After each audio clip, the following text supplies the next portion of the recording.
mây ẩn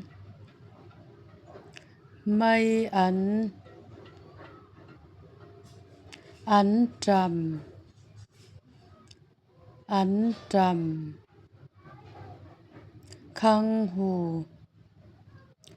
khăng hù phúi nắm bệt lối bài biếng chỗ chi bạ khor